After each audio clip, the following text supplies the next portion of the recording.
ইফতারিতে একটা মজার আইটেম হতে পারে পকেট শর্মা। এটা কিন্তু ঝটপট তৈরি করা যায়। এইটার একটা রিল দেওয়ার পর থেকে সবাই আমার কাছে এটা রেসিপি চেয়েছেন। রেসিপিটা আমি দিয়ে দিচ্ছি। আপনারা শুরু থেকে শেষ পর্যন্ত দেখে নেন।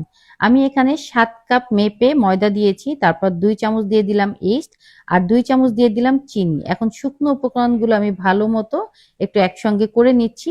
এখন আমি লিকুইড দুধ যেটা থাকে সেটা হালকা গরম করে নিয়েছি। এটা দিয়ে আমি একটু ময়ান দিয়ে নিচ্ছি। একটু মাখিয়ে নেওয়ার পরে আমি এখানে ১ চামচের মতো লবণ দিয়ে দিলাম। এখন আমি বাকি দুধটা দিয়ে দিলাম। দুধটা কিন্তু কুসুম গরমই থাকবে। এই পর্যায়ে দিয়ে দিব ৩ টেবিল চামচ তেল। তেল দিয়ে এবার আমি ভালো করে ময়ানটা দিয়ে নিব। ময়ান দেওয়া শেষ হয়ে গেলে এই যে একটা সফট ডো তৈরি হয়েছে। এবার আমি এটাকে সামান্য তেল উপরে দিয়ে এটা ঢেকে রেখে দিলাম। এখন দেখেন ২ ঘন্টা পরে এটা কিন্তু একদম ফুলে ৩ ডাবল হয়ে গেছে। এখন আমি এটা সবটাকে একসঙ্গে করে নিচ্ছি। এখন এটা আবার একটু ভালো করে প্রেস করে একটু ময়ান করে নিব। এখন আমি যতটুকু দরকার সেভাবে নিয়ে আমি এখন পিঁড়ির মধ্যে এটাকে একটু বেলে নিচ্ছি। এটা কিন্তু মানে রুটি না, একটু হালকা মোটা থাকবে, এরকম ভাবেই বেলে নিতে হবে। তো আমি একটা বড় রুটি বানিয়ে নিয়েছি আর এরকম গোল একটা কাটার দিয়ে এটা আমি কেটে নিচ্ছি। পকেট শর্মা কিন্তু এরকম ছোট ছোট সাইজেরই হয়, তো আমি ছোট করে কেটে নিচ্ছি। আপনারা চাইলে কিন্তু এটা আরো বড় করেও করতে পারেন, তবে এই শর্মাটা ছোট ছোট করলেই খুব বেশি ভালো হয়। তো আমি এই যে দেখেন একদম ছোট ছোট করে কেটে নিয়ে এবার আমি একটা ফ্রাই প্যানে হালকা তেল ব্রাশ করে নিয়ে প্রত্যেকটা ব্রেড যেটা তৈরি করেছি সেটা আমি এটার মধ্যে দিয়ে দিচ্ছি। এটা কিন্তু আমি একটু ঢেকে এপাশ ওপাশ করে ছেঁকে নিব। এই যে একটু ঢেকে দিলাম। এখন জাস্ট ৩ মিনিট পরে এটা একটু উল্টে দিলেই দেখা যাবে এই পাশটা হয়ে গেছে। আর এটা কিন্তু একটু মিডিয়াম জালেই করতে হবে। আর চুলার ফ্লেমটা যদি বেশি থাকে তাহলে কিন্তু পুড়ে যাবে এবং ভিতরে কাঁচা থাকবে।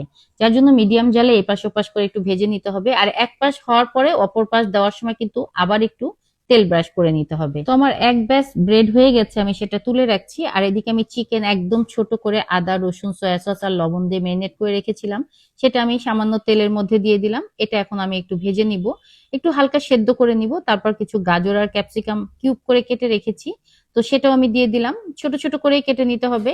দিয়ে আমি সেটার মধ্যে একটু গোলমরিচ দিয়ে দিচ্ছি, একটু লবণ দিয়ে দিব পরিমাণ মতো, আর দিয়ে দিব টেস্টিং সল্ট। একটু টেস্টিং সল্ট না দিলে কিন্তু এটা আসলে খেতে ভালো লাগে না। তো দিয়ে আমি ভালো মতো এটাকে একটু সেদ্ধ করে নিব। তারপরে আমি একটু কর্নফ্লাওয়ার দিয়ে দিব। কর্নফ্লাওয়ারটা দিব একটু বাইন্ডিং এর জন্য, আর যেই পানিটা থাকে সেই পানিটা যেন কর্নফ্লাওয়ারটা একদম চুষে নেয়, এই কারণে কর্নফ্লাওয়ার গুলো দিয়ে দিব। এদিকে আমার আরেক ব্যাচ ব্রেডও হয়ে গেছে, সেটাও আমি তুলে নিচ্ছি। এখন আমি সস তৈরি করে নিব। তো ব্রেড গুলো তুলে নিয়ে আসলে একই সাথে আমি সব কাজ করছি, যেহেতু ইফতার আইটেম সবকিছু তাড়াহুড়া। তো আমি এখানে ৬ কোয়া রসুন দিয়ে দিয়েছি একটু থেতো করে, তারপর একদম ঘন করে দুধ দিয়েছি 1/2 কাপ, আর দিয়ে দিলাম ২ চামচ চিনি, ১ চামচ দিয়ে দিলাম গোলমরিচের গুঁড়া, আর ১ চামচ দিয়ে দিলাম চিলি ফ্লেক্স, আর দিয়ে দিলাম সামান্য পরিমাণে টেস্টিং সল্ট, আর লাগবে ৪ টেবিল চামচ ভিনেগার। এখন আমি খুব ভালো করে সবকিছু ব্লেন্ড করে নিব। একটু ব্লেন্ড করা হলে আমি অল্প অল্প করে তেল দিব, আবার ব্লেন্ড করব। এভাবে কিন্তু আমি সসটা রেডি করে নিব। আর তেলটা দিয়েছি আমি দুধের ডাবল, এটাই একটু মনে রাখতে হবে।